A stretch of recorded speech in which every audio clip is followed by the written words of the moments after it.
রব্বে কারীম ঘোষণা করেন, ইয়াউমাইযিন তু'রাদুনা লা তাখফা মিনকুম খাফিয়া। কিয়ামতের ময়দানে দুনিয়াতে তুমি যা কিছু করেছো না কেন, সেটা গোপনে হোক আর প্রকাশ্যে হোক, মানুষ দুনিয়ার ভিতরে গোপনে অনেক কিছু করে। গোপনে দুনিয়ার মানুষ তাহাজ্জুদ নামাজ আদায় করে। এইটাও কিয়ামতের ময়দানে প্রকাশ করে দিবেন একজন, তিনি কে? তিনি আল্লাহ। আর প্রকাশ্যে যেটা করেন সেটাও রব্বে কারীম কিয়ামতের ময়দানে প্রকাশ করে দেবেন। দুনিয়ার ভিতরে আপনি 20 তলা বিল্ডিং এর উপরে বসে তাহাজ্জুদ নামাজ আদায় করেছেন, পৃথিবীর কেউ দেখে নাই, দেখেছেন একজন, বলেন তো দেখি তিনি কে? আবার ওই 20 তলার উপরে বসে রাতের অন্ধকারে নারী মদ নিয়ে আপনি আড্ডাখানায় মেতেছিলেন, পৃথিবীর কেউ জানে নাই, জেনেছেন একজন, তিনি কে? লা তাখফা মিনকুম খাফিয়া। সব কিছু প্রকাশ করে দেওয়া হবে, একটাও আর গোপন থাকবে না। আমার তাহাজ্জুদ নামাজ, আমার গোপনে দান, আমার আন্দোলনের জন্য সময়, শ্রম, অর্থ, বুদ্ধি, ইসলামের জন্য যতটুকু পরিশ্রম কাজ করেছি না কেন, সব কিছু লিপিবদ্ধ করে কিয়ামতের দিন দেখাবেন কে? পক্ষান্তরে যত খারাপ কাজগুলো আমার জীবনে লিপিবদ্ধ হয়েছে, সবগুলো লিপিবদ্ধ করে কিয়ামতের ময়দানে দেখাবেন একজন। চিৎকার দিয়ে বলেন তো তিনি কে? জি ভাই, মাওলানা সাহেব আপনাকে ডাকতেছে, আপনি স্টেজে আসুন। আমিও ভাবতেছি, আসেন। আপনার মতো অত বড় হুজুর সামনে থাকলে আমার আবার কথা বলা কষ্ট। আসেন ভাই, আসেন প্লিজ, অনুরোধ করতেছি, আসুন। রব্বে কারীম ঘোষণা করেন, কিরামান কাতিবিনা ইয়ালামুনা মা তাফআলুন। এই যে আপনারা এখানে বসে আছেন, সব কিছু লিপিবদ্ধ করতেছে ফেরেশতারা। কিয়ামতের ময়দানে সব কিছু আপনার সামনে তুলে ধরা হবে। ইকরা কিতাবাক কাফা বিনাফসিকা ইয়াউমা আলাইকা হাসিবা। হাদিসের রেফারেন্সে আসতেছে হিসাবা। আপনার হাতে আমলনামা দেওয়া হবে। এই তো সেই আমলনামা। আমি চান্দোয়ারি বাজার নুরানি হাফেজিয়া মাদ্রাসার উদ্যোগে আয়োজিত তাফসীর মাহফিল, ওয়াজ মাহফিলের প্যান্ডেলে বসেছিলাম। আজকে এটা সেখানে লেখা আছে, লা ইউগাদিরু সগীরাতাও ওয়ালা কাবীরাতান ইল্লা আহসাহা। একটু আওয়াজ দিয়ে বলা যাবে তো? বলেন তো দেখি, ঘোষণা কার? সব কিছু এখানে লেখা। এই যে বসেছিলাম তাও তো লেখা আছে। আহা, ছোট বড় সগীরা কবিরা যা গোপনে প্রকাশ্যে করেছি, একটাও বাদ যায় নাই। কিচ্ছু আজকে আমার এখান থেকে বাদ দেওয়া হয় নাই। পক্ষান্তরে আপনাদের নিয়ে আরো ঘোষণা করেন, الذين آمنوا منكم والذين أوتوا العلم درجات। আচ্ছা বলেন তো দেখি, কোরআনের প্রত্যেকটা হরফের বিনিময়ে 10টি করে নেকি দেন একজন, কে? আমরা তো এখানে নেকির উদ্দেশ্যে আসছি, কথা ঠিক না? আচ্ছা, কাউকে খুশি করার জন্য আসছে নাকি?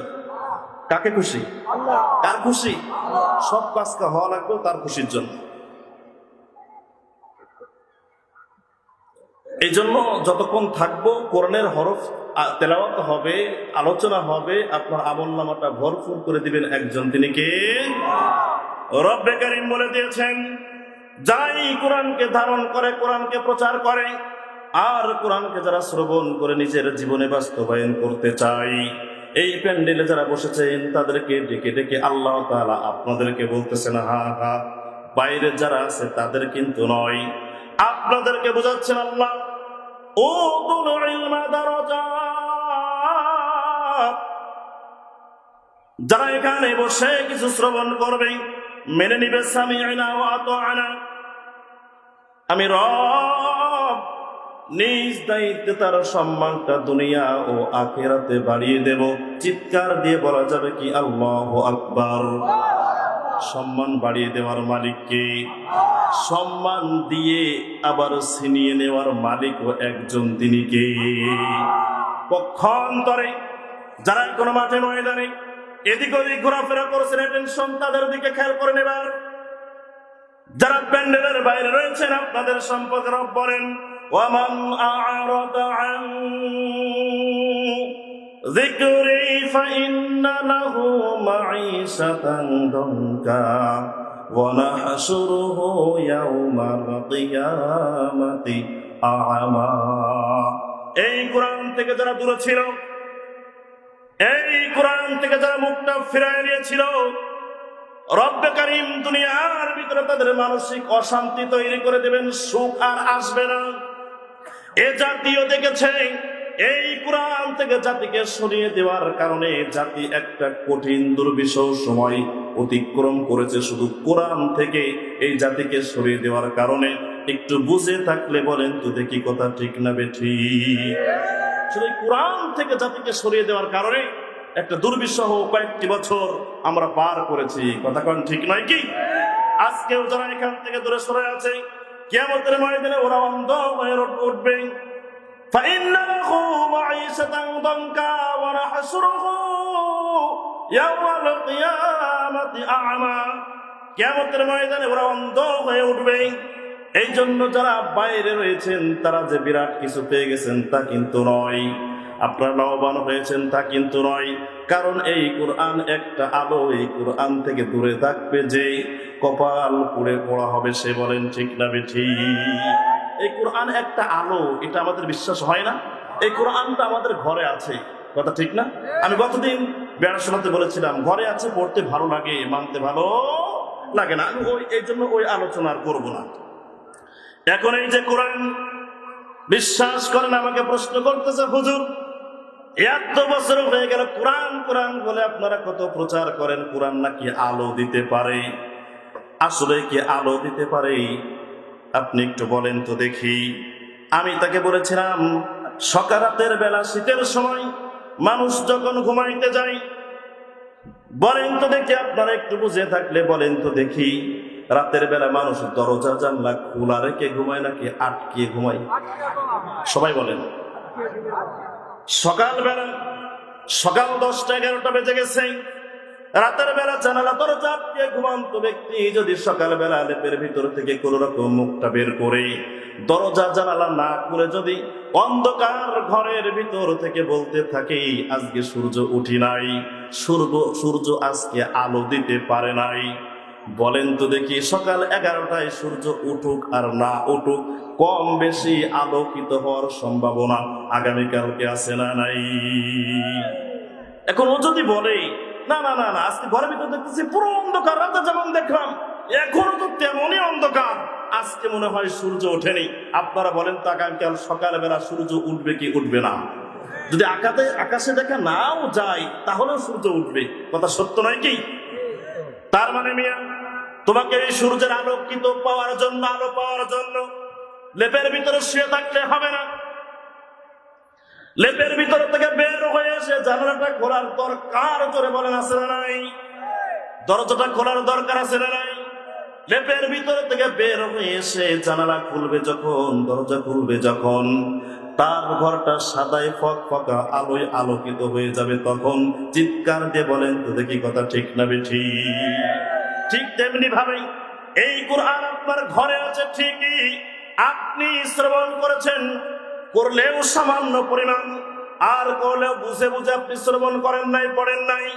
এই কোরআন যদি আপনার ভিতরে আপনি ধারণ করতে পারতেন, এই কোরআন যদি জাতি ধারণ করতে পারত, এই কোরআন যদি পার্লামেন্ট ধারণ করতে পারত, আলো যেমন প্রত্যেকটা দিন সকাল বেলায় জানালা খুললে ঘর সাদা ফকফকা আলো হয়ে যায়, এই কোরআন যার ভিতরে প্রতিষ্ঠিত হবে, যে রাষ্ট্রে প্রতিষ্ঠিত হবে, সেই ঘর সেই দেশ ফকফকা আলোকিত হবে, অন্ধকারের কোনো সম্ভাবনা নাই।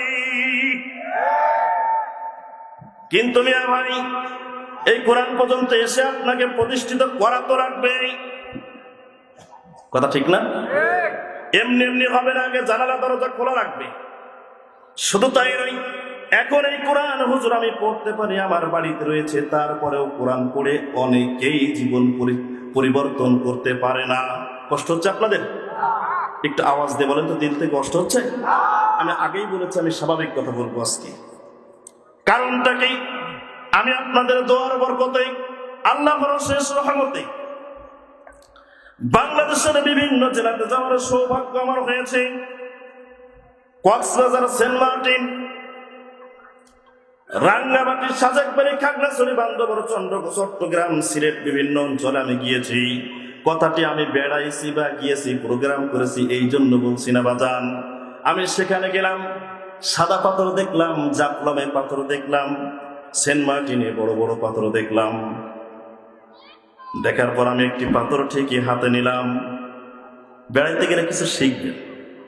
পাথরটা আমি হাতে নিলাম, পানির ভিতরে থেকে আমি পাথরটা এইভাবে তুললাম। তুলে দেখতেছি পাথর কিছু সময় পর শুকিয়ে গেল, কোনো বৃষ্টি বা পানি তার ভিতরে নাই। ওই পাথরটা কত শত বছর ওই পানির ভিতরে ছিল, তার তো কোনো ঠিক ঠিকানা নাই। কথা কোন ঠিক না বেঠিক? আপনাদের কাছে প্রশ্ন করি, ওই পাথরটা উপরে তুলে আনার পর পাথর যদি আমি হাতুড়ি দিয়ে ফাটাই, ওর ভিতরে কি কোনো, পাথর যদি ফাটিয়ে ফেলি, ওই পাথরের ভিতরে কোনো পানি পাওয়ার সম্ভাবনা আছে কি? পাথরের ভিতরে পানি থাকে? শুধু তাই নয়, একটি গিলাসের ভিতরে, পানির ভিতরে যদি আপনি পাথর রাখেন, আস্তে আস্তে করে পানিটি বাষ্পীভূত হয়ে পাথর গিলে ফেলবে অথবা পানিটি হারিয়ে যাবে। পাথরটিকে হাতে নিয়ে যদি আপনি প্রশ্ন করেন, পাথর সারা জীবন পানির ভিতর থাকলি, তোকে ভাঙলাম, কোন রকম কোনো পানি তোর ভিতর থেকে আসলো না কেন? বলেন তো দেখি, পাথর কি জবাব দিতে পারবে নাকি? না না। তার মানে পাথর পানির ভিতরে থেকে সে সারা জীবন কিন্তু নিজের ভিতরে ধারণ করার ক্ষমতা হয় নাই, যার কারণে পাথর সারা জীবন বিকশিত থেকে গেছে। পাথর উঠে আসার পরে হাতুড়ির পিটানি পাথর খাই কি খাই না? ও মিয়া ভাই, কোরআন আপনি নিয়েছেন ঠিকই, আপনি বলতেছেন আপনার হৃদয় হয়ে গেছে, থাকার পরেও পাথর যেমন করে তার ভিতর পানি আটকে রাখতে পারে নাই। অনেক মানুষ দুনিয়াতে রয়েছে, এই কোরআন পড়েছে, আমরা শুনেছি ফজরের নামাজ পড়ে কোরআন তেলাওয়াত করেছে, আমরা শুনেছি 70-80 রাকাত করে নামাজ আদায় করেছে। যে কথা বলছিলাম ভালো করে শুনুন। কষ্ট হচ্ছে? একটু চিৎকার দিয়ে বলেন তো আল্লাহু আকবার। যে কথা বলছিলাম, তার মানে কোরআন পড়েছে বলেছে, সারা জীবন ফজর পড়ে কোরআন তেলাওয়াত করেছি, 70-80 রাকাত করে তাহাজ্জুদ পড়েছি। কত রকম কত কথা শুনলাম, মসজিদ তৈরি করলাম, ইমামদের বেতন দিই আর না দিই, এত কিছু করার পরেও বলেন তো দেখি, এই কোরআনের কথা সহ্য করতে পারে নাই। এই কোরআন প্রতিষ্ঠা তো দূরের কথা, কোরআন বন্ধ করার জন্য ভারতের দাদাদের কথাই সার্বিক ষড়যন্ত্র আমার বাংলার ভূখণ্ডে হয়েছে কি হয় নাই? তার মানে কোরআন পড়েছে, পড়তে ভালো লেগেছে, শুনতেও মজা লেগেছে। এই পড়া এবং শোনা, এটা কিন্তু আবু জেহেলেরও ভালো লাগতো। الذين كفروا لا تسمعوا لهذا القرآن والغوا فيه لعلكم تغلبون। আবু জেহেল কোরআন শুনতো, কিন্তু কোরআনের আয়োজন মানুষকে শোনাইতে পছন্দ করতো না। আবু জেহেল শুনতে পছন্দ করতো। দেখেন এখানে আবার একটা ব্যাপার আছে, আবু জেহেল সারা রাত কোরআন শুনেও তার ভিতরে পাথরের মতো শূন্য। সে কিন্তু কোরআনকে নিজের হৃদয়ের ভিতরে ধারণ করতে পারে নাই। পক্ষান্তরে মুসআব রাদিয়াল্লাহু তাআলা আনহু সারা রাত কোরআন শুনতেন।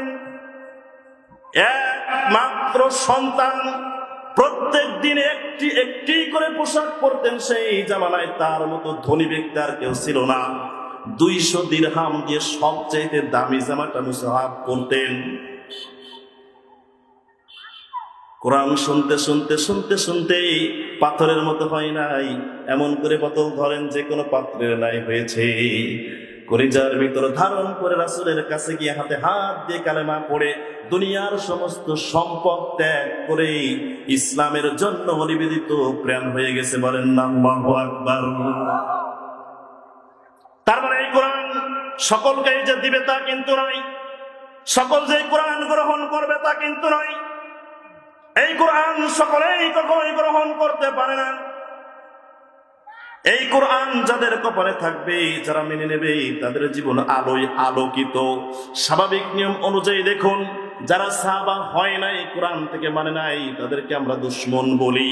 পক্ষান্তরে সারা জীবন ও অন্যায় করেছে, গুনাহ করেছে, পাপ কাজ করেছে, ধরেন সে বোঝানোর জন্য বলছে। কিন্তু কালেমা পড়ে মুসলমান হয়ে এই কোরআনকে ধরার কারণে তাদের সম্মানে আমরা রাদিয়াল্লাহু তাআলা আনহু বলি। এই সম্মান দিয়েছেন কে? আল্লাহ। আরো জোরে বলেন কে? এজন্য আসুন আজকের এই তাফসীরুল কোরআন মাহফিলে চলে আসুন। আমি একটা আয়াত তেলাওয়াত করেছি, আমার সময় খুবই স্বল্প। আসুন সেই আয়াতে আলোকে অল্প কিছু কথা বলবো ইনশাআল্লাহ। আমি ভূমিকাহীন ভাবেই বলবো আজকে ইনশাআল্লাহ। আল্লাহ তাআলা যদি তৌফিক দান করেন, একটু চিৎকার দিয়ে বলি আল্লাহ কবুল করুন, জোরে বলি আমিন। রব্বে কারীম ঘোষণা করেন, ওয়ালা তাহিনু ওয়ালা তাহজানু ওয়া আনতুমুল আ'লাউনা ইন কুনতুম মুমিনিন। রব্বে কারীম ঘোষণা করেন। এবার আসেন, আমি ভূমিকাহীন বাদেই কথায় চলে যাচ্ছি। সূরা আল ইমরানের 139 নম্বর আয়াত। রব্বে কারীম ঘোষণা করেন, তোমরা মন ভেঙে ফেলো না, মনহীন ভাব তৈরি করো না, দুঃখ প্রকাশ করো না। শুনে রাখো, শুনে রাখো, আমি আল্লাহ তাআলা তোমাদেরকে ওয়াদা করতেছি। ওয়াদা করেন কে? আরো জোরে বলেন কে? ওয়াদা করতেছেন আল্লাহ। রবের ওয়াদা সত্য নাকি মিথ্যা? হুয়াল্লাযী আরসালা রাসূলাহু বিল হুদা ওয়া দীনিল হাক্কি লিইয়ুযহিরাহু আলাদ-দীনি কুল্লিহি ওয়া কাফা বিল্লাহি শাহীদা। হুয়াল্লাযী আরসালা রাসূলাহু বিল হুদা ওয়া দীনিল হাক্কি, আমি আল্লাহ যে নবী পাঠিয়েছি, যে দিন পাঠিয়েছি, যে ধর্ম পাঠিয়েছি, যে কিতাব পাঠিয়েছি। আমানতু বিল্লাহি ওয়া মালাইকাতিহি ওয়া কুতুবিহি ওয়া রুসুলিহি ওয়াল ইয়াউমিল আখির ওয়াল কদরি খায়রিহি ওয়া শাররিহি মিনাল্লাহি তাআলা ওয়াল বা'থি বাদাল মাউত। চিৎকার দিয়ে বলেন না আল্লাহু আকবার। যারা সব কিছু মেনে নেবে, আমি আল্লাহ ঘোষণা করলাম আমার নবী সত্য, দিন সত্য, কিতাব সত্য, আখিরাত সত্য, সব সত্য ঘোষণাকার। আর এটাকেই বিজয়ী বীরেই, বিজয়ী বেশেই দুনিয়াতে পাঠিয়েছি। আল্লাহু আকবার। এই কোরআন যে বিজয়ী ঘোষণাকার, আহা জোরে বলেন ঘোষণাকার। এবার আসেন, দুনিয়ার কেউ মানুক আর না মানুক, দুনিয়ার কেউ এটাকে স্বীকার করুক আর না করুক, রব ঘোষণা করে দেয়া বলেন ওয়াকাফা বিল্লাহি শাহীদা। আমি রব্বে কারীম ঘোষণা করলাম, আমি যেটা সাক্ষী দিলাম এই সাক্ষী সত্য। বলেন তো দেখি, রবের সাক্ষীর চাইতে সত্য সাক্ষী আর কি কিছু হতে পারে নাকি? তোমরা এই সফল কাম হবে, কিন্তু শর্ত হচ্ছে ইন কুনতুম মুমিনিন, তোমাদের মুমিন হওয়া লাগবে, ইমানদার হওয়া লাগবে। আগে ইমান থাকা লাগবে। আসুন আয়াতটির শানে নুজুল এবং প্রেক্ষাপট, শানে নুজুল শেষ, আমার আলোচনা শেষ। বিশ্বাস করেন, আগে একটু বলে নেই, ভালো করে বসুন। ইমান আগে থাকা লাগবে, প্রকৃত মুমিন আপনার হওয়া লাগবে। রাসূল সাল্লাল্লাহু আলাইহি ওয়াসাল্লামের প্রত্যেকটা ক্ষেত্র আপনাকে মেনে নেওয়া লাগবে। ঘোষণাকার, আরো জোরে বলেন ঘোষণাকার। ইয়া আইয়ুহাল্লাযীনা আমানু আতিউল্লাহা ওয়া আতিউর রাসূলি ওয়া উলিল আমরি মিনকুম ইলাল আখির। আল্লাহর আনুগত্য, আল্লাহর আদেশ অকপটে মেনে নেওয়া লাগবে। রাসূলের আনুগত্য, রাসূলের আদেশ অকপটেই প্রশ্নহীনভাবে মেনে নেওয়া লাগবে। ইসলামী নেতৃত্ব দানকারী আমির যদি কোরআন থেকে কোট করে রাসূলের জীবনী থেকে কথা বলে, জীবন চলে গেলেও আমিরের আনুগত্য মানা লাগবে, ফরজ। হুকুমকার, এটা ঈমান। আপনি রাসূলকে মানবেন না, কাদিয়ানীদের সম্পর্কে আপনারা মসজিদে মসজিদে শুনেছেন, আমি তাদের বিষয়গুলো বলতে যাব না। কাদিয়ানীরা কি মানে আর কি মানে না, অখতামান নাবিয়্যিন, তারা এই কোরআনের সব মানে, বিশ্বাস করুন তারা কোরআনের সব। আমাদের নবীকে তারা নবী হিসেবেও মানে না বিষয়টি কিন্তু এমন নয়, তার নবীকে নবী হিসেবেও মানে। ভালো করে অ্যাটেনশন নেন, একটু মাথায় ঢোকান। নবীকে তারা নবী হিসাবে মানে, নবীকে তারা শ্রেষ্ঠ নবী হিসাবেও মানে, এই কোরআনকে তারা ভালোবাসে মানে, প্রত্যেকটা আয়াত হরফ তাকে স্বীকার করে। কাদিয়ানীরা অস্বীকার করে না। কিন্তু খতাম একটি ওয়ার্ড, মাত্র 4টা শব্দ, মাত্র 4টা হরফ মিলিয়ে একটি শব্দ, একটি ওয়ার্ড তারা অস্বীকার করে, পরিপূর্ণ অস্বীকার করে না। তারা বলে অখতাম মানে শ্রেষ্ঠ নবী, শেষ নবী না। তারা নবীকে শেষ নবী হিসাবে মানতে চায় না। ভালো করে বোঝেন, নবীকে তারা শ্রেষ্ঠ নবী মানে, নবী মানে, তো শেষ নবী হিসাবে তারা মানতে চায় না। এই যে অখতাম, শ্রেষ্ঠ, অখতাম মানে শব্দটা তো শ্রেষ্ঠ এবং শেষ। তারা একটা মেনেছে আর একটা মানে নাই। আমার আপনার নবীর পরে আর কোন নবী আসবে না, তারা এটা মানতে চায় না। তারা হযরত আলীকে নবী মানে। বলেন তো দেখি, আপনারা ফতোয়া দেন, মসজিদে মসজিদে শুনেছেন, সারা কোরআন মেনেছে রাসূল। এই কি হলো খোকা?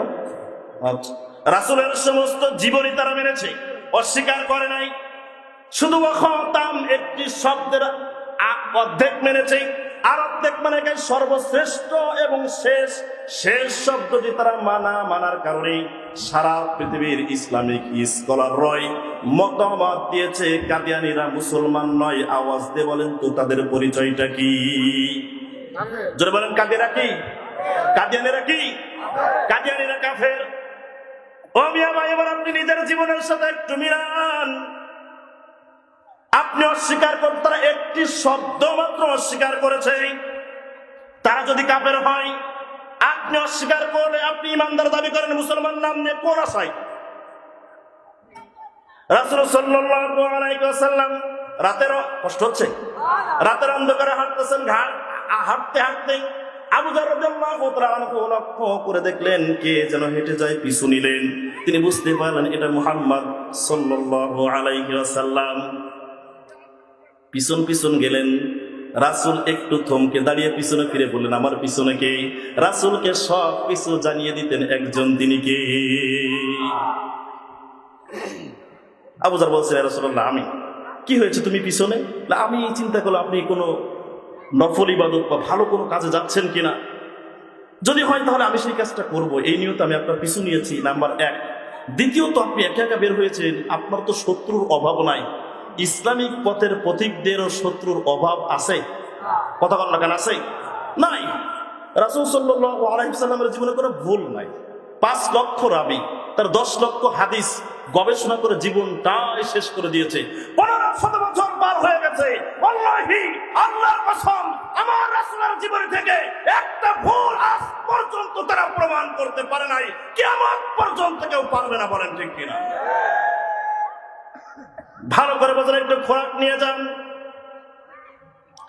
রাসূল তার ঘাড়ে হাত দিলেন। রাসূল নিজে আবু যরের ঘাড়ে হাত দিলেন, বলল চলো হাঁটি।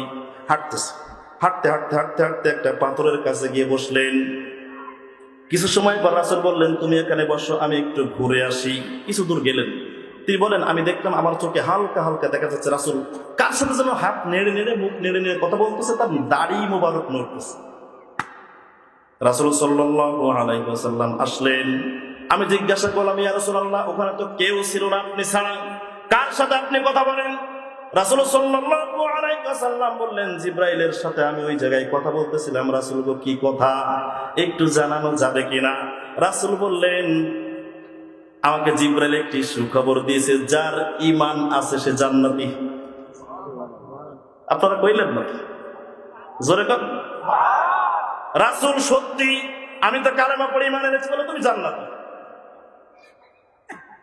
রাসূল কালেমা পড়ে ঈমান আনার পরে যদি কেউ মিথ্যা বলে সে যদি মিথ্যা বলার পর যদি সে তওবা করে বলে সে জান্নাতি। রাসূল কালেমা পড়ার পর জিনার কাজে লিপ্ত হয়েছে, আবার তওবা করেছে, রাসূল বলেন ও জান্নাতি। কালেমা পড়ার পর খারাপ কাজ করেছে, আবার তওবা করেছে, রাসূল বলেন ওর তো ঈমান আছে, ও জান্নাতি। তার মানে ঈমানের কতটা মূল্য। ও মিয়া ভাই, ঈমান থাকবে কতক্ষণ এটা এবার ব্যাপার। রাসূল শেষ অংশে বলে দিলেন, কিন্তু আবুজার শোনো শোনো, যখন কোনো ব্যক্তি কুফরের ভিতর লিপ্ত থাকে, মিথ্যা কথার ভিতর লিপ্ত থাকে, খারাপ চিন্তা চেতনার ভিতর লিপ্ত থাকে, জিনার ভিতর লিপ্ত থাকে, তার ভিতর থেকে তখন ঈমান থাকে না, ঈমানটা তার আত্মা থেকে বের হয়ে যায়। ওই অবস্থায় মৃত্যুবরণ করবে যারা, জাহান্নামী তারা। সারা জীবন চিন্তা করতে করতে ঘুমিয়েছেন, কি করে নিবন্ধন বাতিল করা যায়, কথা বলে দেখেন রে। সারা জীবন চিন্তা করে করে ঘুমিয়েছেন, কি করে আন্দাজে দর্শনকারী বানানো যায়। সারা জীবন চিন্তা করে করে ঘুমিয়েছেন, কি করে কোরআনকে ব্যান করা যায়। সারা জীবন চিন্তা করে করে সময় পার করেছেন, দাদা বাবুদের কি করে খুশি করা যায়। এখনো ষড়যন্ত্র করতেছেন, কেয়ারফুল, সাবধান। গাজওয়ায়ে হিন্দের হাদিস আমরা জানি, হামাগুড়ি দিয়ে খোলাওয়াই প্রতিরোধ আমরা রুখে দেব। বাংলাদেশ স্বাধীন, বাংলাদেশ ভূখণ্ডের এই কোরআনের পতাকা পাত পাত করে উড়াতে রাজি, জোরে বলেন আছি না নাই?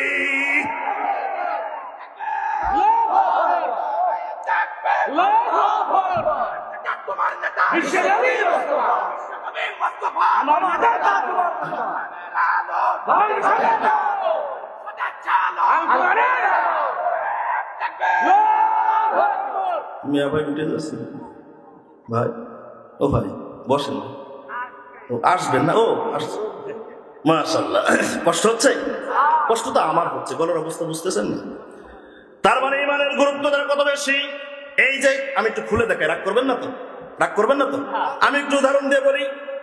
এই যে টুপিটা আমি খুললাম, আমি সুন্নত এই মুহূর্তে পালন করতেছি না, আমার সওয়াব হচ্ছে না ঠিক, কিন্তু গুনাহ হচ্ছে না। ভালো করে বোঝেন, এই টুপিটা আমি পরেছি সুন্নত আদায় করার উদ্দেশ্যে, আল্লাহ এবং রাসূলের সন্তুষ্টির জন্য, রাসূলের আনুগত্য করে। এবার আসেন, এইটা আমি যদি মাথায় না পরে আমার গুনাহ হবে না, পড়লে সওয়াব হবে। এই যে আমি দাড়িটি রেখে দিয়েছি, রাসূল আপনাকে ভালোবেসে, আল্লাহকে আল্লাহর সাক্ষী, আপনি না রাখলে হয়তো আমিও রাখতাম না। কথা ঠিক নয় কি? আপনি দাড়ি না রাখলে আপনার গুনাহ হচ্ছে, বোঝানোর জন্য বলছি। কিন্তু আপনি দাড়ি রাখেন না, আপনার গুনাহ হচ্ছে, রাখলে সওয়াব। এই টুপি আপনি মাথায় না দিলে আপনার গুনাহ হচ্ছে না, দাড়ি না রাখলে গুনাহ হচ্ছে। এবার আসেন, টুপি আপনি মাথায় না দিলে গুনাহ হচ্ছে, গুনাহ হচ্ছে না, সওয়াব হচ্ছে না। কিন্তু আপনি যদি টুপিকে অস্বীকার করেন, টুপিটা নিয়ে যদি পায়ের তলে ফেলে বলে এটা রাসূলের আদর্শ মানি না, আপনি কাফের। কথা বল না কেন? আপনি দাড়ি রাখতে পারেন নাই, ভালো কথা, একটু গুনাহ হচ্ছে আপনার, আপনার ঈমান কিন্তু চলে যায় না, ঈমানের দুর্বলতা রয়েছে। কিন্তু আপনি যদি দাড়ি নিয়ে কটূক্তি করেন, রাসূলের দাড়িকে যদি আপনি অস্বীকার করেন, দাড়ি নিয়ে যদি আপনি খুসা মারা কথা বলেন, দাড়িকে যদি আপনি অস্বীকার করেন, আপনি মুসলিম তো দূরের কথা, মুনাফিক তো দূরের কথা, আপনি কাফের। কারণ রাসূলের আদর্শ, আল্লাহর হুকুম আপনি পালন না করলে গুনাহ হবে, এটা সত্য, কিন্তু ঈমান যাবে না। কিন্তু অস্বীকার করলে আপনি কাফেরে পরিণত হবে। এই কাফেরে পরিণত হওয়ার মতো কাজ করে ঈমান হারা আমরা জীবন জিন্দেগি পার করতেছি, বলেন ঠিক না বেঠিক? একটু জিকির করি লা ইলাহা। সুস্থ আছে আপনি?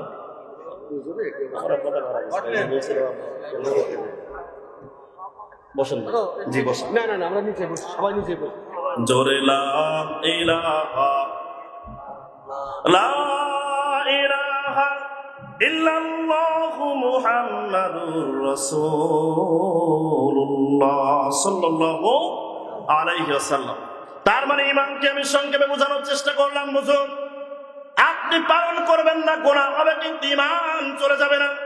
কিন্তু কোরআনের কোন আয়াত, কোন হরফ, রাসূলের কোন সুন্নাত, কোন হুকুমত আপনি যদি অস্বীকার করেন, আপনার ঈমান ভিতরে নাই, আপনি কাফের। আর যদি আপনি না মানতে পারেন, আপনার ঈমানের দুর্বলতা রয়েছে, আপনার গুনাহ হচ্ছে, অস্বীকার করলে কাফের। তার মানে ঈমান আনতে যদি আমরা পারি, আমাদেরকে বিজয় দান করবে একজন, তিনি কে? আরো চিৎকার দিয়ে বলেন তো, তিনি কে? তিনি কিভাবে বিজয় দান করবেন? ভালো করে শুনুন, রব্বে কারীম ঘোষণা করেন, ইয তাস্তাগীসুনা ربكم فاستجاب لكم أني ممدكم بألف من الملائكة مردفين সরাসরি রাসূল সাল্লাল্লাহু আলাইহি ওয়াসাল্লাম যখন জিহাদের ময়দানে একটু সংকুচিত, আমি রবের কাছে দোয়া করেছিল, যখন আমি রব সহযোগিতা করেছিলাম, তখন সহযোগিতার মাধ্যম দিয়ে আমি আমার রাসূলকে বিজয় দান করেছিলাম। চিৎকার দিয়ে বলেন তো দেখি ঘোষণাকার, আরো জোরে বলেন ঘোষণাকার। সেই আল্লাহ আজও আছে না নাই? আপনাকে ঈমান ওয়ালা হওয়া লাগবে। কেমন ঈমান ওয়ালা হওয়া লাগবে সংক্ষেপে বলি প্রিয় বন্ধুরা আমার, এই আয়াতের প্রেক্ষাপটও শেষ, আমার আলোচনাও শেষ। রাসূল সাল্লাল্লাহু আলাইহি ওয়াসাল্লাম এই আয়াতটা নাযিল হলেন কখন একটু ভালো করে বুঝুন। উহুদ যুদ্ধের ময়দান থেকে ফিরে আসার পর। উহুদ যুদ্ধে কেমন হয়েছিল? রাসূল সাল্লাল্লাহু আলাইহি ওয়াসাল্লাম নাম লিস্ট করতেছেন, নাম কে যাবে জিহাদের ময়দানে, কে কে যাবে জিহাদের ময়দানে। আর একটা হাদিসে আসতেছে একজন ইহুদি এসে জিজ্ঞাসা করেছিল, বা জৈনক ব্যক্তি এসে জিজ্ঞাসা করেছিল উহুদ যুদ্ধ চলাকালীন সময় এখানকার ঘোড়াগুলো কোথায়, জিজ্ঞাসা করতেছে জিহাদের ময়দানে যাওয়ার পর এখানকার ঘোড়াগুলো কোথায়, বলে সব জিহাদের ময়দানে গেছে। ওই বাড়ির পুরুষগুলো কোথায়, জিহাদের ময়দানে গিয়েছে। ওই বাড়ির ওই ছোট বাচ্চাটা কোথায়, জিহাদের ময়দানে চলে গেছে। কেউ নাই, সকলেই জিহাদের ময়দানে। কম সুবহানাল্লাহ কম। কিন্তু কিছু মুনাফিক ছিল, আমি সেদিকে যাবো, সময় পাবো না। রাসূল সাল্লাল্লাহু আলাইহি ওয়াসাল্লাম নাম লিখাচ্ছেন, এক একজন করে আসতেছেন আর মরতে মুজাহিদ নাম লিখে যাচ্ছেন জিহাদের ময়দানে শরীক হওয়ার জন্য। এমন সময় কেমন ঈমান আপনার হওয়া লাগবে? একজন আল্লাহর নবীর সাহাবা, ডান পাতার কাটা, একটা পা তার নাই, খোঁড়াইতে খোঁড়াইতে আসছে। রাসূল সাল্লাল্লাহু আলাইহি ওয়াসাল্লামকে এসে ডাক দিয়ে বলেন, ইয়া রাসূলুল্লাহ, ইয়া হাবিবাল্লাহ, রাসূলগণ, আমার নাম আমর ইবনুল জামু, আমি আপনার একজন সাহাবা, আমার ডান পাটি নাই, আমার নামটি জিহাদের ময়দানে যাওয়ার জন্য আপনি লিপিবদ্ধ করে দিন। রাসূল সাল্লাল্লাহু আলাইহি ওয়াসাল্লাম নাম লিখতে যাবেন, এমন সময় তিনটি যুবক দৌড়িয়ে রাসূলের কাছে হাজির। ইয়া রাসূলুল্লাহ, ইয়া হাবিবাল্লাহ, যে লোকটা আপনার খাতায় নাম লিখাতে চাই, আমরা তার তিনটি সন্তান, আমার বাবার তো ডান পাটাই নাই, তার তিনটি যুবক সন্তান আমরা নাম লিখিয়েছি। আমার আব্বা যেহেতু অসুস্থ মানুষ, ডান পাতার নাই, তাকে রুখসুত দিয়ে দেন, ছুটি দিয়ে দেন। রাসূল সাল্লাল্লাহু আলাইহি ওয়াসাল্লাম আমরকে ডাক দিয়ে বললেন, রে আমর, ও আমর ইবনুল জামু, তোমার তো একটি পা নাই, ডান পা তোমার নাই, জিহাদের ময়দানে গিয়ে কিভাবে তুমি জিহাদ করবে, কিভাবে তুমি কি করবে? ও আমর ইবনুল জামু, তোমার কোন রকম জিহাদের ময়দানে যাওয়ার দরকার নাই রে জামু, তোমাকে আমি রাসূল ছুটি দিয়ে দিলাম, রুখসুত করে দিলাম। সাহাবা হাওমাও করে কান্না শুরু করেছেন। ঈমান দেখেন, মুমিন দেখেন, আল্লাহর নবীর সাহাবা হাওমাও করে কাঁদতে কাঁদতে রাসূলকে ডাক দিয়ে বলেন, ইয়া রাসূলুল্লাহ, ইয়া হাবিবাল্লাহ, জান্নাতে যাওয়ার জন্য আমার পাটাই বুঝি বাধা হয়ে দাঁড়ালো। রাসূল আপনি বলেছেন, তিরমিজি শরীফের হাদিস, ভালো করে শুনেন, জিহাদের ময়দানে গিয়ে যে শাহাদাত বরণ করবে, ইবনে মাজাহ হাদিসটি এসেছে, আমার কাছে নোট রয়েছে, যে ব্যক্তি জিহাদের ময়দানে গিয়ে শাহাদাত বরণ করবে, ওর শরীর থেকে এক ফোঁটা রক্তবিন্দু কণা জমিনে পড়ার আগেই তার জীবনের সমস্ত গুনাহগুলো মাফ করে দেন একজন। আওয়াজ দিয়ে বলেন তো তিনি কে? রাসূল সাল্লাল্লাহু আলাইহি ওয়াসাল্লামকে তিনি নীতি কথা শোনাচ্ছেন। ইয়া রাসূলুল্লাহ, ইয়া হাবিবাল্লাহ, শুধু তাই নয়, আপনি বলেছেন জিহাদের ময়দানে গিয়ে যদি কোনো ব্যক্তি শাহাদাত বরণ করে, শহীদ হওয়ার আগেই আল্লাহ তাআলা তার সামনে জান্নাত টেনে হাজির করে দেন। জান্নাত দেখতে দেখতে তার মৃত্যু হয়। আমরা কোরআন থেকে জেনেছি, রব্বিবনিলি ইনদাকা বাইতান ফিল জান্নাহ ওয়া নাজ্জিনি من فرعون وعمله ونجني من القوم الظالمين একটু সময় দেন, কেউ 35-40 মিনিট আলোচনা হয়েছে, একটু একটু সময় জি ইনশাল্লাহ। আমার মাথায় তো আছে, কষ্ট হচ্ছে আপনাদের। আসিয়া যখন আল্লাহকে বলেছিল, আল্লাহ আমাকে এখন শহীদ করা হবে, কিচ্ছু চাই না, তোমার পাশে জান্নাতের ভিতরে আমার জন্য একটা ঘর বানিয়ে দিও, সংক্ষেপে আমি ওইদিকে যাব না। আল্লাহ তখন বলেছিলেন, ইনদাকা বাইতান ফিল জান্নাহ, জায়াতটি তেলাওয়াত করলাম, ও ফেরেশতা যা যা, আমার আসিয়া এখন শহীদ হবে, পুরো জান্নাতটা তার সামনে গিয়ে ধর, ও যেন জান্নাত দেখতে দেখতে দুনিয়া থেকে শহীদের মর্যাদা নিয়ে জান্নাতে প্রবেশ করতে পারে। বলেন না আল্লাহু আকবার। ইয়া রাসূলুল্লাহ, আপনি বলেছেন কবরের ভিতরে তার কোনো জবাবই হবে না, কোনো প্রশ্নই করা হবে না। রাসূল আপনি বলেছেন কিয়ামতের ময়দানে তার মাথায় মুকুট পরিয়ে দেওয়া হবে, মরমর নামক একটা মুকুট, এখানে নাই যদিও, আমি তাফসীরের ভিতরে পড়েছি, মরমর নামের মুকুট দেওয়া হবে, যে একটা মুকুটের একটা কোনা বিক্রি করলে এইরকম হাজারটা পৃথিবী ক্রয় করা যাবে। রাসূল গো, তার জন্য কিয়ামতের ময়দানে জান্নাতের ভিতরে হুরদের সাথে তার বিবাহের অনুষ্ঠান হবে। 70 জন জাহান্নামী ব্যক্তিকে সুপারিশ করে জান্নাতে নিয়ে যেতে পারবে। আমি আমর ইবনুল জামু, আমি কি এই শাহাদাতের মর্যাদায় পায়ের জন্য কি আমি জান্নাতে যেতে পারবো না? আজকে আমার পা নাই, তার কারণে কি আমি শহীদ হতে পারবো না? রাসূল বলেন, তুমি কি চাও? এক পা নাই, তারপরেও তিনি ঘোষণা করলেন, ইয়া রাসূলুল্লাহ, ইয়া হাবিবাল্লাহ,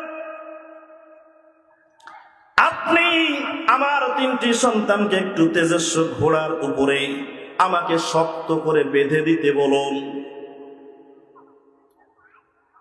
আঘাতের পর আঘাত যখন কষ্ট হচ্ছে, একটু দেখি লিল্লাহি তাকবীর, যখন আমার কষ্ট হবে আমি যেন ঘোড়ার পিঠ থেকে পড়ে না যাই। মুমিন কেমন, ইমানদার কেমন, তার অনেক অনুরোধের পরে সন্তানরা তাকে শক্ত করে ঘোড়ার উপর বেঁধে দিল। জিহাদের ময়দানে চলে গেল, যুদ্ধ হয়েছে, জিহাদের ময়দান শেষ, 70 জন ব্যক্তি এই ময়দানে শাহাদাত বরণ করেছিলেন। ওইদিকে ঘটনা বলতে আমি যাব না। রাসূল সাল্লাল্লাহু আলাইহি ওয়াসাল্লাম কয়েকজন সাহাবার খোঁজ রাখতেছেন, তার ভিতরে একজন হচ্ছে জুলাইবি, কারো মানুষ, গরিব মানুষ। রাসূল সাল্লাল্লাহু আলাইহি ওয়াসাল্লাম দেখতেন তিনি খালি পায়ে হাঁটতেন। আজকে যারা আপনারা এখানে এসেছেন, একজনও কিন্তু খালি পায়ে আসেন নাই, সকলেই শীতের পোশাক পরে, স্যান্ডেল পরে তারপরে এসেছেন। বলেন ঠিক না বেঠিক? তার ব্যাকগ্রাউন্ড আরো অনেক তাফসীর রয়েছে, হাদিস রয়েছে, আমি সেই দিকে বললাম না। রাসূল বলেন, আমার জুলাইবি কোথায়? সাহাবারা বললেন, ইয়া রাসূলুল্লাহ, জিহাদের ময়দানে শাহাদাত বরণ করেছে। আমার আমর ইবনুল জামু কোথায়?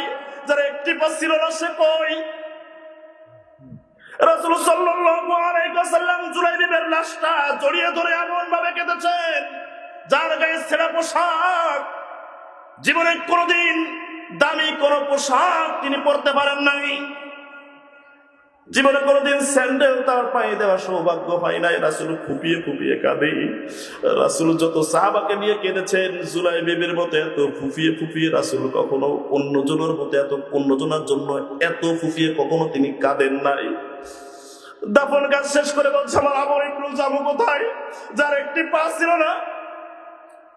সাহাবারা জবাব দেয়, ইয়া রাসূলুল্লাহ, আপনার উপর যখন তীরের আঘাত পড়েছিল, আমর ইবনুল জামু সহ্য করতে পারে নাই। তার আপনাকে যখন 2 হাত উঁচু করে দিয়ে আপনার তীরগুলো ঠেকাচ্ছিল, হাদিসে আসতেছে, এখানে আরো একটি হাদিস, কত বলবো, উহুদ যুদ্ধের তাফসীর হাদিসগুলো পড়বেন, আপনার হৃদয় কেঁদে উঠবে। আল্লাহর কসম, যদি আপনার ঈমান থাকে। তালহা রাদিয়াল্লাহু তাআলা আনহু রাসূলের সামনে এইভাবে দাঁড়ালেন, তার হাতে পিঠে তীরের পর তীর লাগতেছে। তালহা মিসমিস করে রাসূলের সামনে হাসে।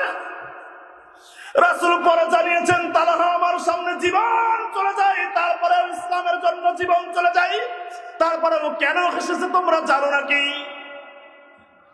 তালহা হেসেছে একটি মাত্র কারণ, আমি রাসূল তার কান্না দেখে যদি কষ্ট পাই, সে বুঝতে দেয় নাই রে, বুঝতে দেয় নাই যে আমি তালহার অনেক কষ্ট হচ্ছে।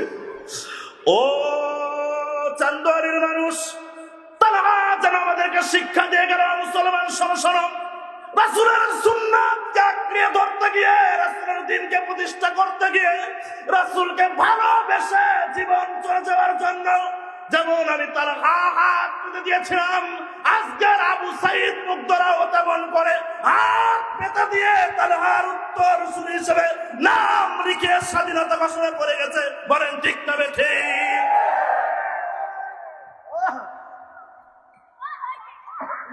রাসূল আমর ইবনুল জামুকে খুঁজলেন, তার লাশটা সামনে আনা হলো।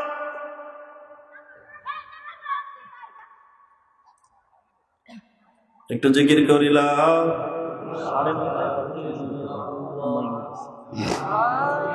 সাড়ে 9টা থেকে 35-এর ভিতরে 10টা। জি অবশ্যই অবশ্যই অবশ্যই। কষ্ট হচ্ছে আপনাদের? একটু দিল থেকে আওয়াজ দেন তো, লিল্লাহি তাকবীর। আমি কি বেশি চিল্লাইছি আজকে? আপনারা আমাকে রকসুদ দিয়েছেন, আলহামদুলিল্লাহ। কোন তা আমি চিল্লাইনি বলে আপনারা যে চিল্লাবেন না? আমার তো কালকে আছে, আপনাদের তো আমার কালকে প্রোগ্রাম আছে। তো আপনাদের এখান থেকে দর্শনা কত দূর? বেশি দূর? ওরে বাবা, কালকে দর্শনাতে প্রোগ্রাম, প্রধান মেহমান হিসেবে নাকি? কই হুজুর কই?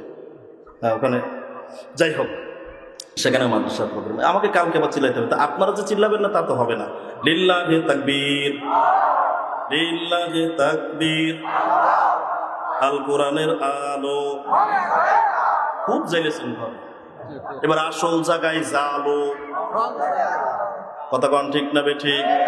মুখে বলতে খুব ভালো লাগে, কাজে পরিণত করার বেলা নেই, ওইদিকে যাব না। রাসূল সাল্লাল্লাহু আলাইহি ওয়াসাল্লাম, মন আছে? শুনতেছেন আপনারা?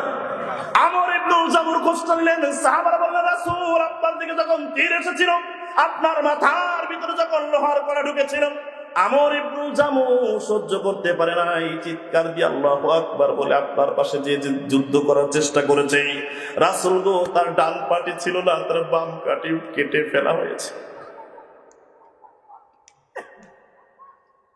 তার হাত কেটে ফেলা হয়েছে, তার বাম পাও কেটে ফেলা হয়েছে, খণ্ড বিখণ্ড লাশ। রাসূল বললেন তাকে সামনে নিয়ে আসো। রাসূল আমর ইবনুল জামুকে সামনে এনে আরেকজনের খোঁজ করলেন, ডাক দিয়ে বললেন, শোনো শোনো, আব্দুল্লাহ ইবনে আমর কোথায়? সেও তো জামুর বন্ধু। দুইজনের নামে আমর ইবনুল জামু, আরেকজন নাম আব্দুল্লাহ ইবনে আমর। এরা দুইজন খুব ঘনিষ্ঠ বন্ধু। সেও তো জিহাদের ময়দানে এসেছে, তাকেও তো খুঁজে পাওয়া যাচ্ছে না, সে কোথায়? রাসূলকে সাহাবারা ডাক দিয়ে বললেন, রাসূলকে বন্ধু যখন আপনার জন্য আল্লাহু আকবার স্লোগান দিয়ে ময়দানে ঝাঁপিয়ে পড়েছে, আব্দুল্লাহ ইবনে আমর তার সাথে জিহাদের ময়দানে গিয়ে কাফেরদেরকে কুচকাটা করতে করতে দুনিয়া থেকে আব্দুল্লাহ ইবনে আমর শাহাদাত বরণ করেছে। রাসূল বললেন, দুইজনকে এখানে নিয়ে আসো। কে বেশি কোরআন পড়া জানতো? সাহাবারা বললেন, ইয়া রাসূলুল্লাহ, আব্দুল্লাহ ইবনে আমর একটু কোরআন পড়া বেশি জানতো। বলল, দুইজনই শহীদ হয়েছে, জান্নাতে যাবে, আল্লাহর খুশির জন্য তারা জীবন দিয়েছে। যে কোরআন পড়া আগে জানে তাকে আগে দাফন করো, তারপরে একই কবরের ভিতর দুই বন্ধুকে একসঙ্গে দাফন কাফন শেষ করো। কিছু সময় পর রাসূল লক্ষ্য করে দেখলেন তার ফুফু সাফিয়া দৌড়াতে দৌড়াতে আসতেছেন। সাহাবাদেরকে রাসূল চিৎকার দিয়ে বলতেছেন, আমার ফুফুকে ঠেকাও, কারণ আমার চাচা শাহাদাত বরণ করেছে, আমির হামজা। এটা বলেই আমার আলোচনা শেষ হবে। আমার চাচা আমির হামজা শাহাদাত বরণ করেছে। শুধু শহীদ হয়েছেন তা তো নয়, রাসূলের চাচা দেখতে হুবহু অধিকাংশ ক্ষেত্রে রাসূলের মতো ছিলেন। পিছন থেকে দেখলে হঠাৎ করে কেউ বুঝতে পারতো না এটা মুহাম্মদ নাকি আমির হামজা।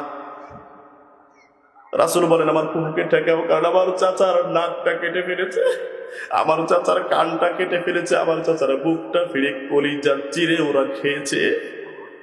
আমার চাচার শরীর এক রেওয়াতে 70 খণ্ড, আর এক রেওয়াতে 80 খণ্ড। ও বন্ধুরা আমার, মাত্র কয়েকজনের ফাঁসি দেখে, নাকের উপর গোস্ত দেখে আপনারা ভেঙে পড়েন। যারা শহীদ হয়েছে বাংলাদেশে, সারা পৃথিবীতে শুনে রাখুন, রব যেন তাদের কানের কাছে এসে ডাক দিয়ে বলেছেন, ইন্নাল্লাযীনা ক্বালু রাব্বুনাল্লাহু সুম্মা ইসতাকামু তাতানাজ্জালু আলাইহিমুল মালায়েকা আল্লা তাখাফু ওয়া লা তাহজানু ওয়া আবশিরু বিল জান্নাতিল্লাতী কুনতুম তুআদুন। পূর্ণাঙ্গ বলবো না শুধু আল্লাহ তাখাফু ওয়ালা তাহজানু। শপথের কর্মী যারা তারা খুব ভালো করে জানে, কথা কয় না কেন? টেনশন নাই, ভয় নাই, মিনাল মালাইকা। তুমি যে জান্নাতে যাওয়ার জন্য জীবনটা বিতরণ করতেছো, তোমার কাছে ফেরেশতা আসবে, সাহায্য করবে। দুনিয়া থেকে জীবন চলে গেলেও কালেমা পড়ার জন্য সহযোগিতা করে, দীপ্তিময় শাহাদাত কবুল করে তোমাকে জান্নাত দেখতে দেখতে মৃত্যু দান করে দেবে। ঘোষণাকার আমার ফুপুকে তুমি ঠেকাও। ফুপু এসে বলতেছেন, মুহাম্মদ আমাকে ঠেকানোর কোনো দরকার নাই, দাঁড় করে রাখার কোনো দরকার নাই। আমার ভাইয়ের নাক কেটেছে, আমার ভাইয়ের শরীরটা 70-80 খণ্ড করেছে, তার লিঙ্গটা পর্যন্ত 3 খণ্ড করা হয়েছিল। খণ্ড বিখণ্ড রক্তাক্ত লাশ আমি সব জানি। আমার ভাইকে না দেখে আমি দাফন করতে দেব না। সাইয়্যিদুশ শুহাদা যাকে বলা হয়, আমির হামজার লাশ কেন দাফন করবেন? একটু ভালো করে অ্যাটেনশন নেন। এমন একটি চাদর দিয়ে তাকে ঢেকে দেওয়া হলো, মাথা ঢাকলে হাঁটু ঢাকে না, পায়ের নিচে চলে গেলে বুক পর্যন্ত আসে, মাথাটার ঢাকে না। আজকে এখানে একজন লোক দেখান, শীত পড়ুক আর না পড়ুক, নিচেই পোশাক পরেছে, উপরে জ্যাকেট পরেছে, সোয়েটার পরেছে, চাদর পরেছে, পা মোজা পরেছে, হাত মোজা পরেছে। একজন ব্যক্তি এখানে নাই যার পোশাক নাই, ঠিক কিনা? আহারে,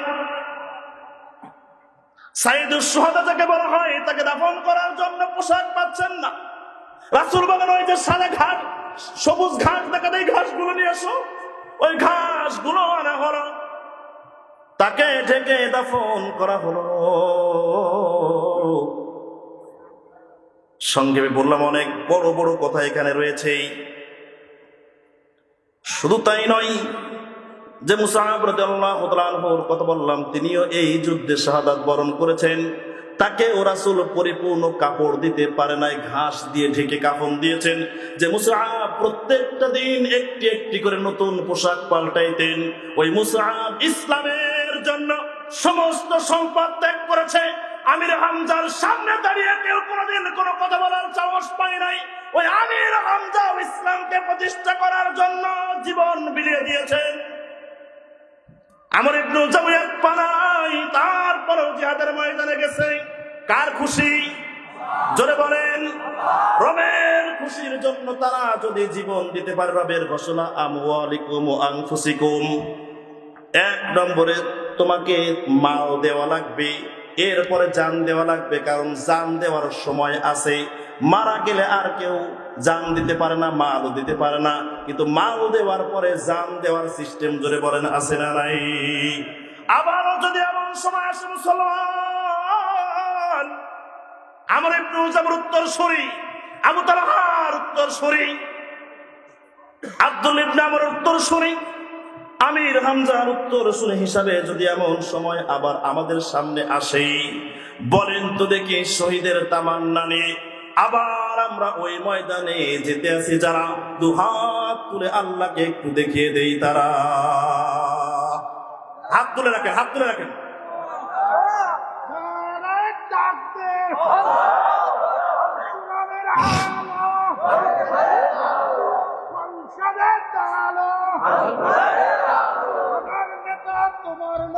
ঠিক আছে, ঠিক আছে ভাই।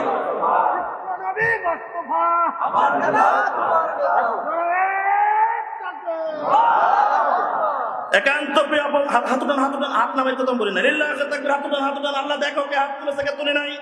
একটু আপনাদের কাছ থেকে আমি সময় মাত্র কয়েক মিনিট, মেহমান আমাকে সিগন্যাল দিয়েছে 10টার আগে চলে আসবে, আর মাত্র 25 মিনিট সময় আপনাদের সাথে আমি আছি। এই 25 মিনিট আপনাদেরকে একটু ডিস্টার্ব করবো, ওয়াদা করেন কেউ উঠে যাবেন? কার খুশির জন্যে? কার খুশির জন্যে? একটু তাকবীর দেন, কার খুশির জন্যে? একটু জোরে বলেন আল্লাহ, আরো জোরে বলেন আল্লাহ, আরো চিৎকার দিয়ে বলেন আল্লাহ।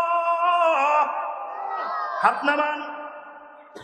সাহাবারা যদি জীবন দিতে পারে ইসলামকে, এই ইসলামের গতিধারা বজিয়ে রাখার জন্য, তার আগে আর একটি কথা বলে নেই। অনেকেই মনে করে ব্যক্তিগত মাদ্রাসা, এখানে দান করলে বা ই করলে আমার লাভটা কি? রাসূল সাল্লাল্লাহু আলাইহি ওয়াসাল্লামের একটা হাদিস বলে আমি একটু, এই ভাই উঠলেন কেন? একটু কালেকশনে যাব। উঠবেন না, আপনারা ওয়াদা করেছেন, একটু কালেকশনে যাব। রাসূল সাল্লাল্লাহু আলাইহি, অনেকেই বলে এটা ব্যক্তিগত মাদ্রাসায় হেন হবে তেন হয়, বলেন তো এখানে কোরআন শিক্ষা দেওয়া হয় নাকি হাবিজাবি শিক্ষা দেওয়া হয়? জোরে বলেন। এখান থেকে ছোট্ট ছোট্ট শিশু বাচ্চারা কোরআনের শিক্ষা অর্জন করে। রাসূল সাল্লাল্লাহু আলাইহি ওয়াসাল্লামের কাছে একজন এসে বলছেন, রাসূল আমি প্রথম দিন রাতের বেলা দান করব, তো দান করতে গিয়ে একজন চোরকে দান করেছে। কাকে দান করেছে? দ্বিতীয় দিন রাসূল, অনেক বড় হচ্ছে সঙ্গে বলি, আমি একজন ব্যভিচারিণী, যে নারী খারাপ সঙ্গ দেয়, এই পরকিয়া করে, এরকম নারীকে আমি দান করে ফেলেছি। তৃতীয় দিন রাসূল আমি মনে করলাম দান সৎকার করবো, তো আমি তৃতীয় দিন সবচেয়ে যে এলাকার বড় লোক তাকে দান করে ফেলেছি না চিনতে পেরে। রাসূল বলেন তো সমস্যা কি? বলে আমি যে চোরকে দান করেছি দান কবুল হয়েছে, আমি যে একজন জিনাকারীকে দান করেছে এটা কবুল হয়েছে নাকি? রাসূল সাল্লাল্লাহু আলাইহি ওয়াসাল্লাম বলেন, তুমি চোরকে দিয়েছো, তোমার নিয়ত ছিল সঠিক, ওটা আল্লাহ কবুল করে নিয়েছে। চোর কিন্তু আর চুরি করে নাই, ওই রাতে তোমার টাকা পেয়ে ভালো হয়ে গেছে। আল্লাহু আকবার।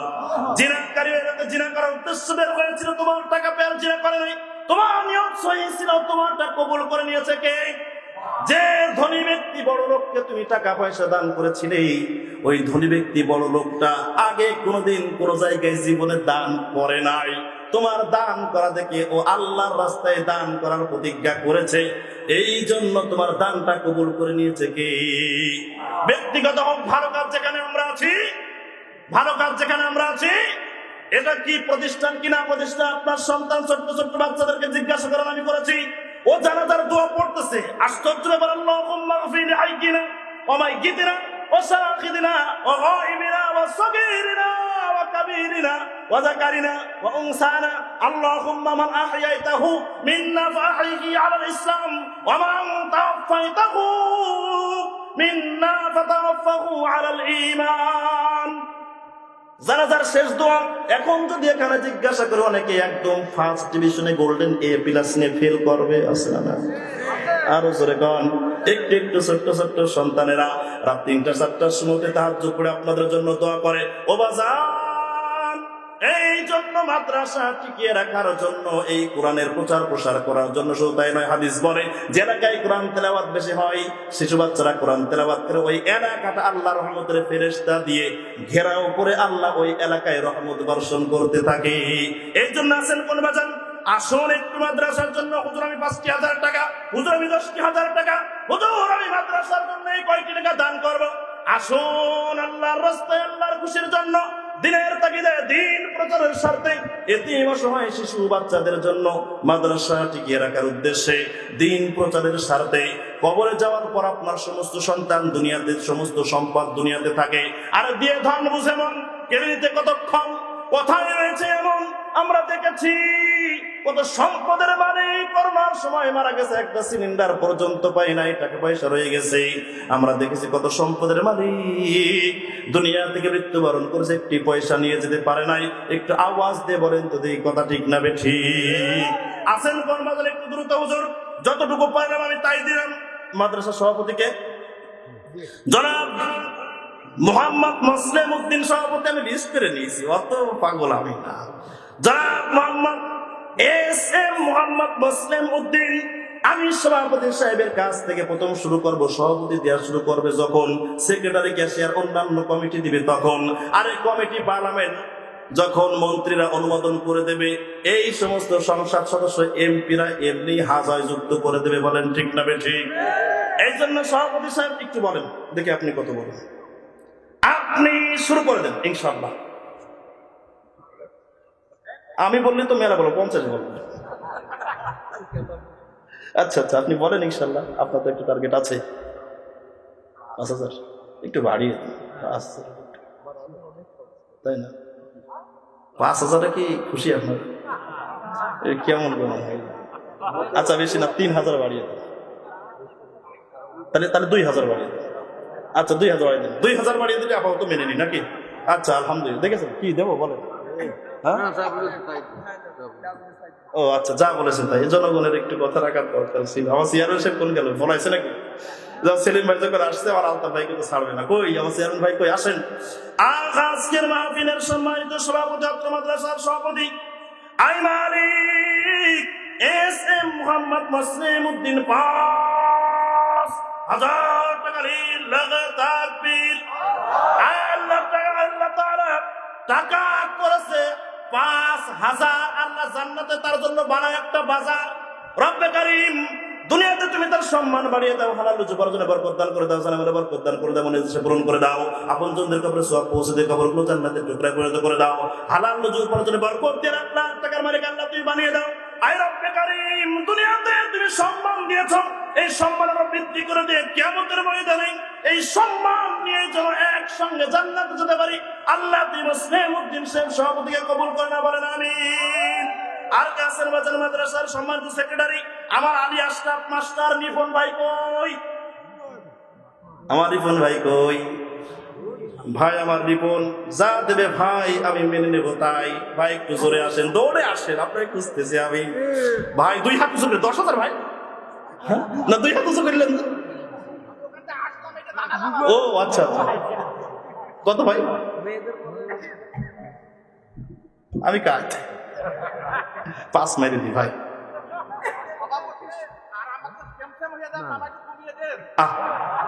সভাপতির আমল নামা হয়েছে সব যাবে, আপনারা বললেন আপনি কম নিবেন কেন? সেদিনকে একজন লিখে দিচ্ছে আমার কাছে চিঠিটা, আমার স্বামী দিয়েছে 5,০০০, আমিও দিলাম 5,০০০। এই তো বউ, ও জান্নাতে যাবো, তুই যাবি আমার দিয়ে জান্নাতে, স্বামী দাঁড়া, তোর সাথে আমি না আছে শুনতেছি, কথা ঠিক না? আচ্ছা 1,০০০ বাড়িয়ে দেবে। আচ্ছা আলহামদুলিল্লাহ, লিল্লাহি তাকবীর। আল্লাহ তাআলা মুহাম্মদ আশরাফ আলী তার পকেটটা রেখে তুমি কখনো খালি। আল্লাহ তাআলা জান্নাতের ভিতর তাকে দেখে হুররা যেন দেয় শুধু তালি। মালিকরা যেন বলে বরকত দান করে দাও, হালাল জমি বরকত দান করে দাও, সম্মান দিয়ে আল্লাহ তুমি সম্মান বৃদ্ধি করে দাও, বেশি বেশি সম্পদের মালিক তুমি বানিয়ে দাও, মনের সমস্ত রেখা পূরণ করে দাও, এমন সম্পদ আল্লাহ তুমি তাকে দাও, বেশি বেশি করে দান করতে করে তুমি কবুল করে না, বলেন আমি। আল্লাহ তাআলা বেশি বেড়ার মাখন, আল্লাহ তাআলা 1,০০০ টাকা দান করেছে, বাবার বেটার কাম দুনিয়া 14 গোষ্ঠীর তার যারা কেউ কোনোদিন করতে পারে হবান, জানার বরকত দান করে দাও, হালাল জমি বরকত দান করে দাও, আল্লাহ পঞ্জনদের কবরে সওয়াব পৌঁছে দাও, কবরগুলো তুমি জান্নাতের টুকরায় পরিণত করে দাও। আল্লাহ তাআলা মেহেদী হাসান মালিক 1500 টাকা দান করেছে, তুমি তার দানকে কবুল করে নাও, জানার বরকত দান করে দাও, মনের ইচ্ছা পূরণ করে দাও। মালিক জান্নাতের তার জন্য একটা বাড়ির ব্যবস্থা করে দাও, হালাল জমি বরকত দান করে দাও, পঞ্জনদের কবরে সওয়াব পৌঁছে দাও। কার?